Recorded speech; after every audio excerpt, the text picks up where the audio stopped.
Okay wait, अगर आपको भी ये लगता है कि modelling is just about having a high glamorous lifestyle जहां पर आपको बड़ी बड़ी पार्टीज में जाने मिलेगा, बड़े बड़े शोज करने मिलेंगे, अच्छे अच्छे ब्रांड्स के कपड़े मिलेंगे, बहुत सारा पैसा होगा, रुक जाओ.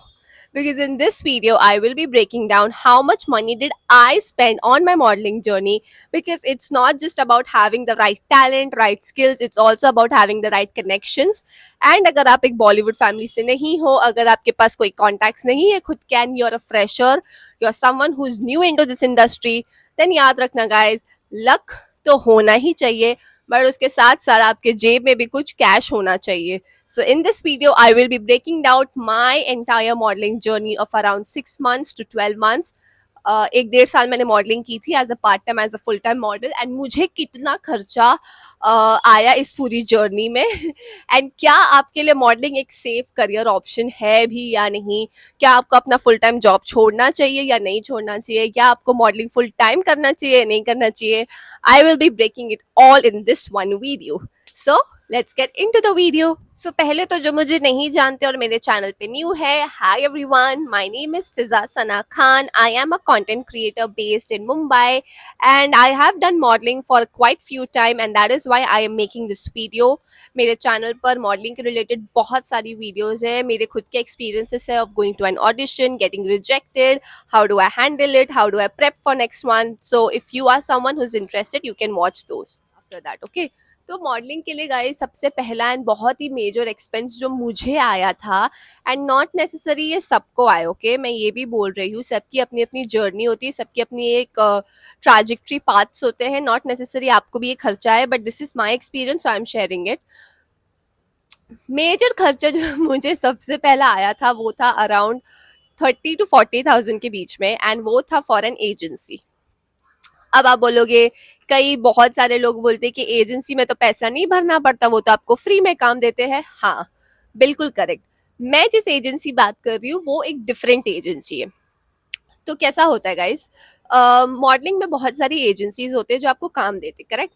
उनको आप अपनी पिक्चर्स भेज दो, अपने हाइट वेट डिटेल्स सब भेज दो, एंड वो लोग, उनको आप ईमेल करो, या तो जब उनकी स्काउटिंग होती है, स्काउटिंग मतलब ऑडिशन, मॉडलिंग का ऑडिशन, उसमें आप अगर जाओगे तो वहां पर अगर आप सिलेक्ट हो गए तो बहुत बेस्ट है, क्योंकि वो लोग क्या करते हैं बेसिकली, एजेंसीज की बात कर रही हूँ, वो लोग क्या करते हैं, आपको काम देंगे, भेजेंगे कई काम के लिए, एंड उसमें से जो लेट्स सपोज आपको 10,000 का असाइनमेंट मिला, तो उसमें से वो लोग अपना कमीशन रख लेंगे जितना भी उनका हो. अगर 50% कमीशन है तो 5,000 रख लेंगे, 5,000 आपको देंगे. हो गई एजेंसी की बात. बट कई बार क्या होता है ना कि एजेंसीज में सिलेक्ट होना ही बहुत ज़्यादा डिफिकल्ट होता है, और ये मैं अपने एक्सपीरियंस से कह रही हूँ. हो तो देन मैंने फिर एक पेज देखा, मैं उसके डिटेल्स में नहीं जाऊंगी, अगर आपको चाहिए उसके डिटेल्स तो उसके लिए एक अलग सा वीडियो बनाऊंगी कौन सी एजेंसी मैंने ज्वाइन की.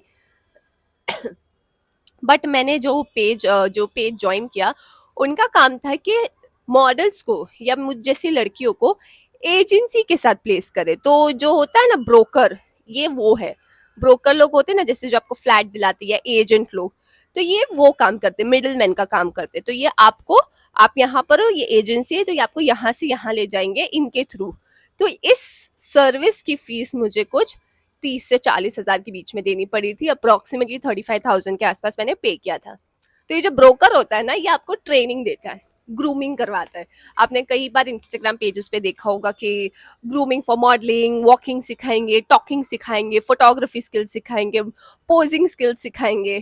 तो ये सब काम ये ब्रोकर करता है. ठीक है, मूविंग टू नेक्स्ट, क्या आपको एजेंसी ज्वाइन करनी चाहिए, आई मीन ब्रोकर को ज्वाइन करना चाहिए या नहीं. देखो गर्ल्स, अगर आप या बॉयज, अगर आप डायरेक्टली एजेंसी में प्लेस हो जाते हो, ठीक है, आपके लक के थ्रू, या अगर आप ऐसे दिखते हो या you stand out from the crowd, ठीक है, तो बेशक फिर आप डायरेक्ट एजेंसी से प्लेस हो जाओ. ये 30-40 हज़ार जो इस ब्रोकर को आप दे रहे हो, ज़रूरत नहीं पड़ेगी, ठीक है. बट अगर आप कुछ ऐसे हो जैसे कि मेरा हाल था, मैं नहीं प्लेस हो रही थी किसी भी एजेंसी के साथ, तो मुझे इन ब्रोकर्स के पास जाना पड़ा था. अब इसमें भी बहुत बड़ा मार्केट होता है, कुछ ब्रोकर 60,000 लेते, कुछ ब्रोकर 30,000 लेते, कुछ ब्रोकर 1 लाख भी लेते. तो मेरे साथ जो मेरी फ्रेंड्स आई थी, जब हम इस बैच को ज्वाइन किए थे, तो हमारा आई थिंक 6 मंथ्स तक ट्रेनिंग चला, उसके बाद हमारा फोटोशूट हुआ एंड देन हमको एजेंसीज में भेजने लगे ऑडिशंस के लिए वापस। ऑडिशन आपको तभी भी देना है, ऐसा नहीं है कि ये ब्रोकर आपको डायरेक्ट प्लेस करवा देगा 30-40 हज़ार में कि हाँ तुम दो 30 हज़ार मैं तुमको डायरेक्ट एजेंसी में प्लेस करवा दूंगा, ऐसा नहीं है, ठीक है। ऐसा ये लोग क्लेम करते हैं, क्योंकि मैंने भी ऐसी एडवर्टीजमेंट देख के मैं गई थी इन ब्रोकर्स के पास, बट ऐसा नहीं है। आपको eight the end of the day आपकी मेहनत और आपका ही लक काम आने वाला है, ये लोग बस आपको थोड़ा बहुत ग्रूमिंग में हेल्प कर सकते हैं। नेक्स्ट बहुत बड़ा एक्सपेंस जो मुझे आता था, दैट टू हर महीने, क्योंकि ये जो ब्रोकर को मैंने पैसे दे दिए, चलो ये तो 30-40 हज़ार एक साथ मैंने उठा के दे दिए, बट ये जो दूसरा एक्सपेंस है जो मुझे लिटरली हर महीने आता था, वो था अबाउट माई मेंटेनेंस। क्योंकि अब मैं ये ब्रोकर के पास जा रही हूँ, या ब्रोकर के पास आप नहीं भी जाओगे, अगर आप एजेंसीज के साथ डायरेक्ट प्लेस हो जाते हो तो भी आपको मेंटेनेंस लगने वाला है। तो मेंटेनेंस में क्या क्या आता है, फॉर गर्ल्स आई वुड से regular manicure pedicure facials, having your nails done, everything ये सब चीज़ें मुझे हर महीने करवानी पड़ती थी। और ये कुछ लड़कियां नॉर्मल बेसिस पे भी कराती है, बट मैं नहीं कराती थी। मैंने ये सब मॉडलिंग के बाद सीखा है ये सब चीज़ों को। एंड मुझे हर महीने अराउंड 5 हज़ार के आसपास मेरा सिर्फ पार्लर का बिल आता था। इसके अलावा तो ये तो गया parlour, I am talking for girls, I come for boys later. तो पार्लर का पहला खर्चा आ जाता था। दूसरा बहुत ही इंपॉर्टेंट खर्चा जो मुझे आया था, ऑफ माई डोरमैट अपॉइंटमेंट्स। वो आपको मेडिकेटेड फेशियल ट्रीटमेंट्स देते हैं, या फॉर दैट मैटर कभी कभी मेडिकेशंस देते हैं।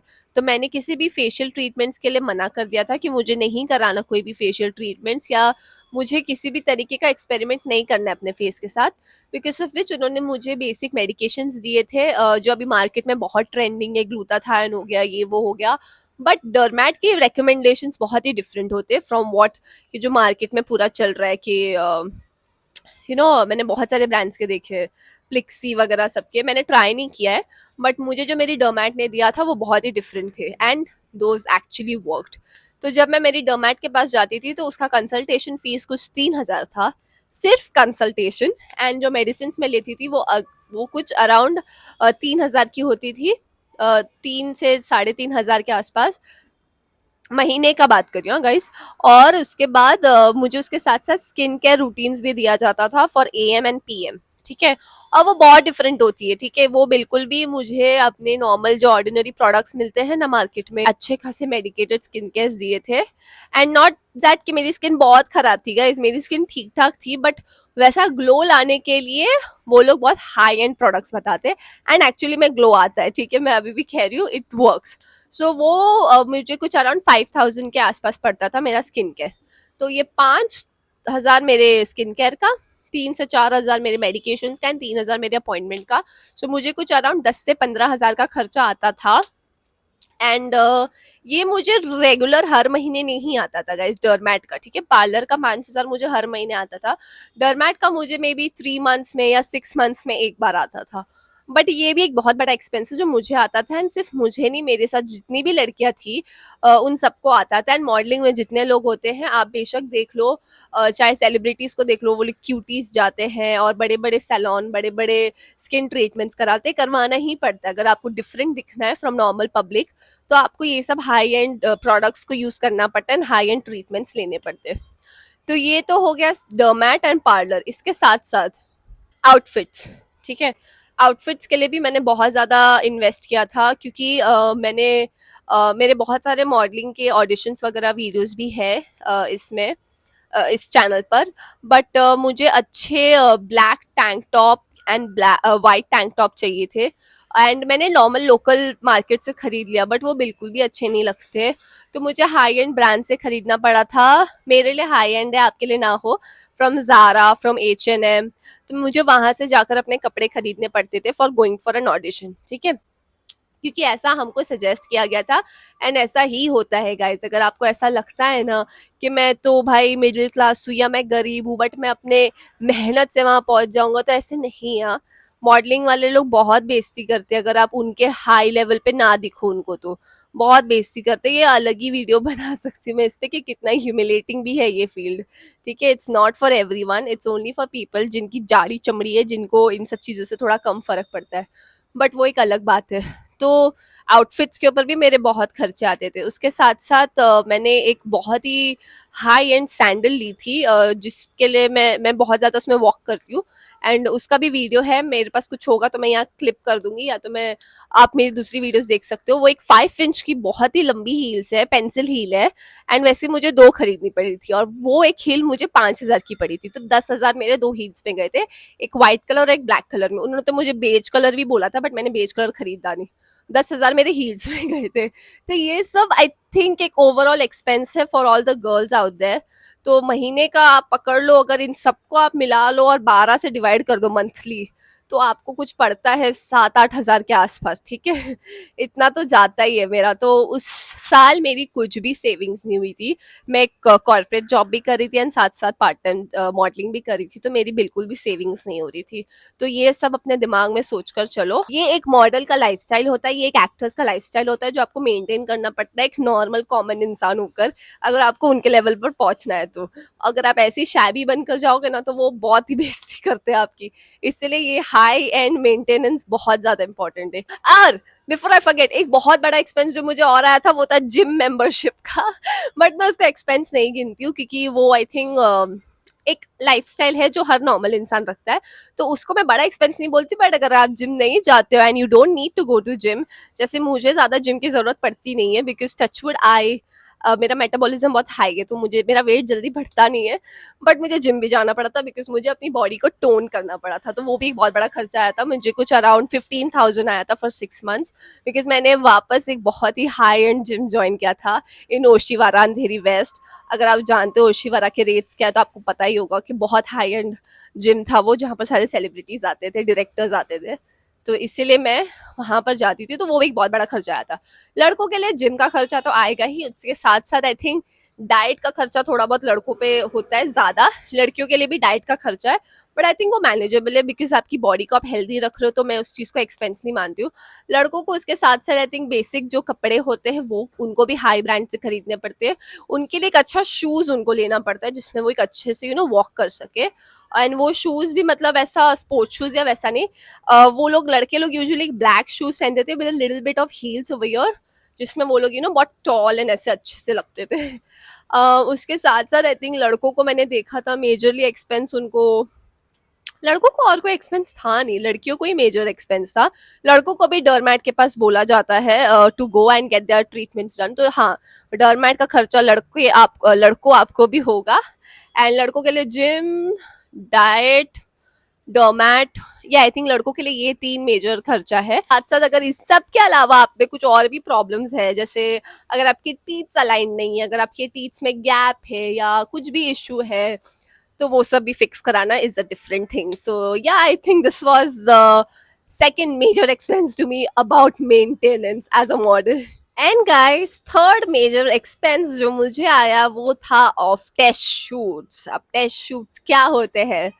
So before you get placed with an agency, कई बार एजेंसीज भी आपको बोलेंगे, मैं ब्रोकर की बात नहीं कर रही हूँ, मैं एजेंसी की बात कर रही हूँ, कि हमें आपकी पिक्चर्स देखनी है। अब आप बोलोगे पिक्चर्स तो है नहीं, पिक्चर्स जो घर में आप खींच दोगे वही भेज दोगे, बट वैसा नहीं चलता है। आपको अपना एक पोर्टफोलियो बनाना पड़ता है, जिसमें आपकी इमेजेस रहे फॉर मॉडलिंग, एक्टिंग के लिए नहीं, ठीक। पोर्टफोलियो में पिक्चर्स ऐड करने के लिए आपको टेस्ट शूट्स करने पड़ते हैं, ठीक है। टेस्ट शूट्स वही होते हैं जहां पर आप किसी फोटोग्राफर को रीच आउट करोगे एंड बोलोगे कि ये सस्ता ऑप्शन है कि आप किसी फोटोग्राफर को रीच आउट करो इंस्टाग्राम पे या किसी भी सोशल मीडिया हैंडल पे एंड बोलो कि I am aspiring model and मुझे बेसिकली आपके साथ काम करना है, एक टेस्ट शूट करना है। ये वर्डिंग बहुत इंपॉर्टेंट होती है, वरना फिर कभी कभी फोटोग्राफर्स आपसे पैसे भी चार्ज करते हैं अगर आपको फ्री में काम करवाना है, ठीक है। बट अगर लेट्स सपोज आपका फ्री में फोटोग्राफर मान भी जाता है, ठीक है, बट उसके बाद भी गाइज आई वुड से अगर आपके टेस्ट शूट का लेट्स सपोज आपका मूड बोर्ड मतलब आपके दिमाग में किस तरीके की फोटोज आपको लेनी है, आपको साड़ी में फोटो लेनी है या किसी शॉर्ट आउटफिट में लेनी है या किसी हाई फैशन टाइप का लेना है आपको शूट, तो वो जो दिमाग में आपके जो क्रिएटिविटी है एंड वो आप फोटोग्राफर को भी बताओगे, उसके बाद आपको एक स्टाइलिस्ट लगता है जो बेसिकली आपको कपड़े स्टाइल करके बताएगा कि क्या क्या पहनना चाहिए, क्या ज्वेलरी ऐड करना चाहिए, क्योंकि ये सब चीजें आप अकेले तो कर नहीं सकते हो। आप कहाँ से ढूंढोगे स्टाइलिश के लिए? आप फिर किसी इंस्टाग्राम हैंडल पे जाओगे और आप सर्च करोगे स्टाइलिश जो कॉलेज ग्रेजुएट्स होते हैं, जो ये फैशन कॉलेजेस के बच्चे होते हैं, ये लोग स्टाइलिंग में हेल्प कर सकते हैं।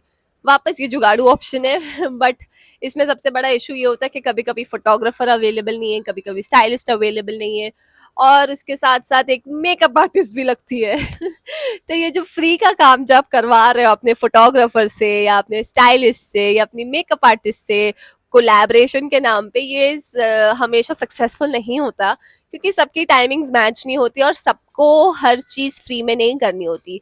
तो मेरा एक बार एक टेस्ट शूट स्केड्यूल था, मुझे फोटोग्राफर भी मिल गया था, मुझे स्टाइलिस्ट भी मिल गई थी। और स्टाइलिस्ट, याद रखना गाइस, कपड़े नहीं अरेंज करते आपके लिए, ठीक है? कपड़े आपको ही अरेंज करना है खुद के लिए। ये इनमें से कुछ भी आपके लिए कपड़े ये सब नहीं अरेंज करेगा, ठीक है? कपड़े, ज्वेलरी सब आपको अरेंज करना है। स्टाइलिस्ट आपको सिर्फ बताएगी कि इसको कैसे स्टाइल कर सकते हैं या ज्वेलरी कौन सी ऐड कर सकते हैं, they can guide you, but at the end of the day आपको ये सब खर्चे उठाने हैं। इसलिए मैंने कहा test shoot was another major expense for me. अब मेकअप आर्टिस्ट जो मेरे साथ क्या हुआ, तो स्टाइलिस्ट हो गया डिसाइड, फोटोग्राफर भी हो गया डिसाइड, ये सब मैंने जुगाड़ पे किया, ठीक है? कोलैबोरेशन बेसिस पे, सब फ्री। मेकअप आर्टिस्ट भी हो गए डिसाइड, और शूट के दिन मेकअप आर्टिस्ट ने बैकआउट कर दिया ये बोलकर कि मेरे को अलग असाइनमेंट आ गया, वो पेड है तो मैं वहां जा रही हूँ। अब आप बताओ, मैंने जाके कपड़े भी खरीद के ले आई, मैंने ज्वेलरी भी खरीद के ले आई, और मैं मेकअप आर्टिस्ट के भरोसे बैठी थी, और ये दोनों बंदे लोग रेडी थे फ्री में काम करने के लिए। मतलब उनका भी फायदा है ना, फोटोग्राफर्स को उसका फोटो मिलेगा, स्टाइलिस्ट को बताने मिलेगा कि देखो मैंने ऐसे स्टाइल किया। ये सब बेस कोलैबोरेशन बेसिस पे होता है, ठीक है? इसमें ऐसा नहीं कि सिर्फ तुम्हारा आपका फायदा है, उनका भी फायदा है, इसलिए वो लोग हाँ बोलते।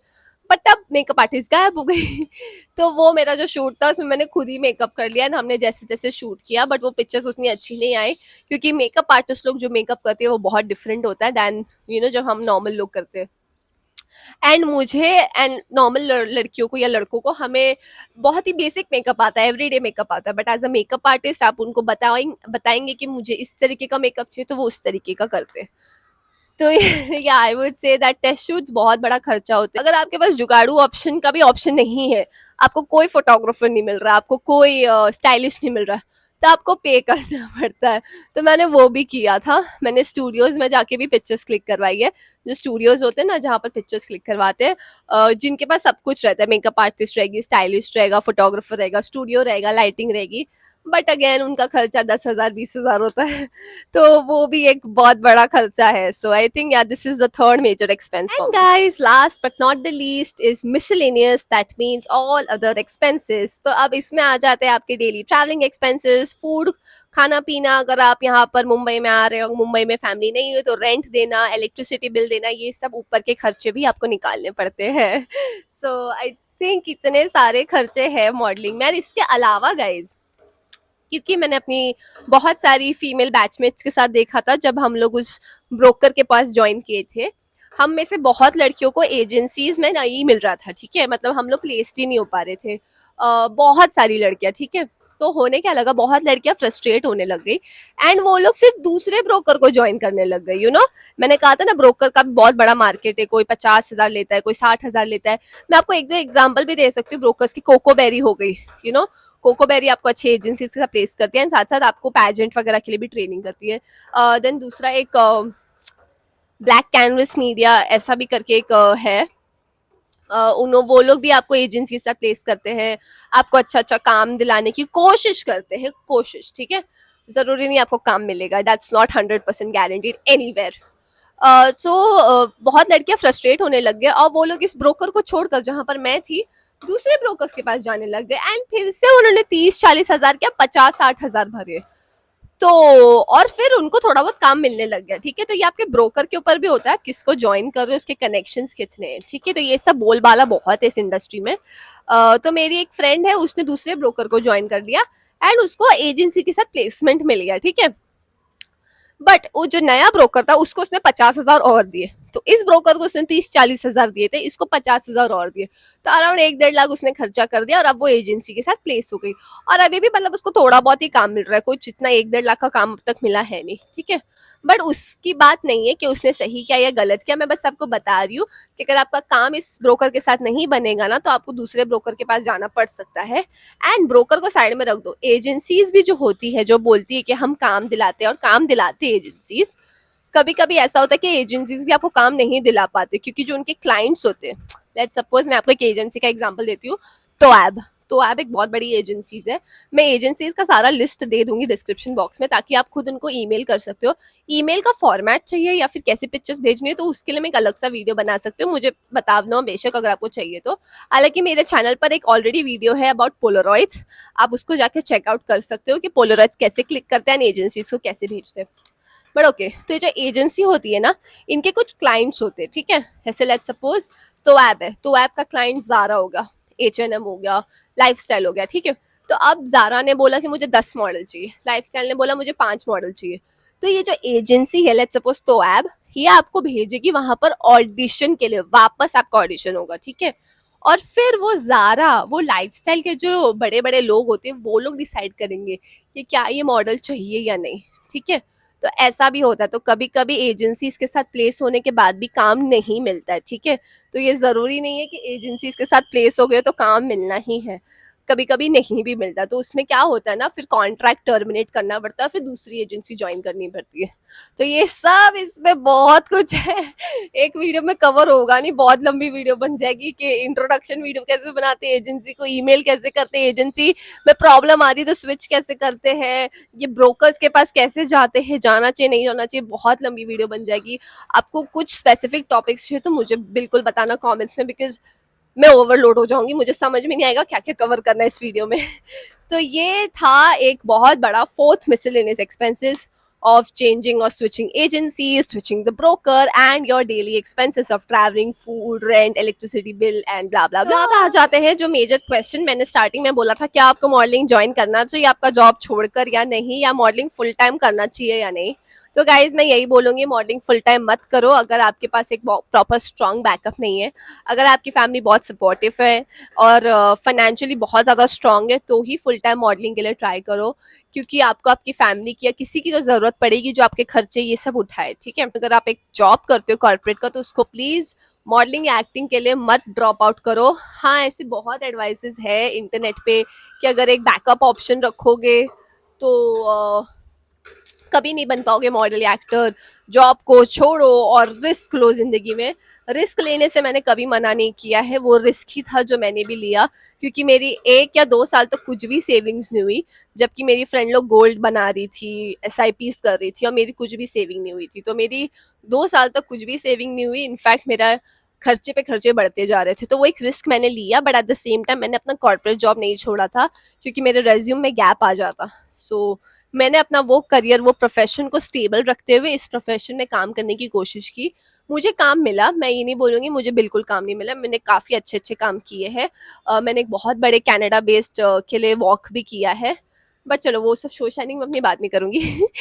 मैं आपको बस ये बोल रही हूँ कि कॉर्पोरेट का जॉब कर रहे हो या किसी भी तरीके का जॉब करो तो उसको छोड़कर मत आओ, अनलेस एंड अनटिल आपके पास एक बहुत स्ट्रॉन्ग फाइनेंशियल बैकिंग है। And at the same time modelling full time तभी करो जब आपकी फैमिली या आपके पास बहुत एक स्ट्रॉन्ग सपोर्ट हो। सो आई थिंक ये एक बहुत ही इंपॉर्टेंट टिप है for all the youngsters and for the new modelling aspirants, that have a stable job and उसके साथ मॉडलिंग करो, क्योंकि that's how it works. Modeling never works on having just talent and skills. इसमें connections लगते हैं, and उन connections build करने के लिए आपको इन सब बड़ी बड़ी जगहों पर जाना पड़ता है। जैसे मैंने जो जिम ज्वाइन किया था, जिसका मैंने 15,000 भरा 6 महीने के लिए, जो बहुत ज़्यादा है एज कम्पेयर टू जो मेरे लोकल जिम्स थे। मैंने क्यों भरा? क्योंकि मुझे वहाँ पर अच्छे अच्छे लोगों से मिलना था, मुझे कॉन्टैक्ट्स बनाने थे, कनेक्शंस बनाने थे। तो ये सब के लिए पैसे लगते हैं, एंड पैसे बहुत इंपॉर्टेंट है गाइज। तो अपने पैशन के लिए ये मत सोचो कि मैं सब छोड़ छाड़ के ये सब करूँगा। नहीं, एक स्टेबल जॉब रखो और उसके साथ साथ modelling acting pursue. It guys for this video, I hope you like this video. मैं इस वीडियो को और इन्फॉर्मेटिव बनाना चाहती थी, बट ये बहुत लंबा हो जाएगा, इसलिए आप मुझे कमेंट्स में बताना कि आपको क्या नेक्स्ट देखना है या आपको क्या नेक्स्ट जानना है। मैं अपने डिस्क्रिप्शन बॉक्स में कुछ अच्छी एजेंसीज का नाम एंड ईमेल आईडी दे दूंगी, ताकि आप उनको अपने pictures and basic details email कर सकते हो। अगर आपका लक साथ दे दिया तो हो सकता है आपको उनकी तरफ से कॉल आ जाए फॉर अ मीटिंग और अ कॉन्ट्रैक्ट।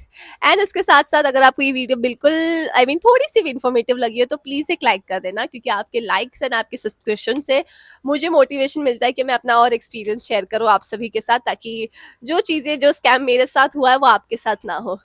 एंड मेरे चैनल पर और भी बहुत सारी ऐसी वीडियोस है related to modelling and acting, तो वो भी आप बिल्कुल चेकआउट कर सकते हो कि मॉडलिंग को पोलराइड्स कैसे भेजते हैं, पोलराइड्स क्या होते हैं, तो वो भी चेकआउट कर सकते हो। एंड मैंने जितना भी काम किया आज तक उन सब के रिलेटेड भी है। So I love you all, I will see you in next comment में, मुझे बिल्कुल बताना नेक्स्ट क्या देखना है। Okay, bye.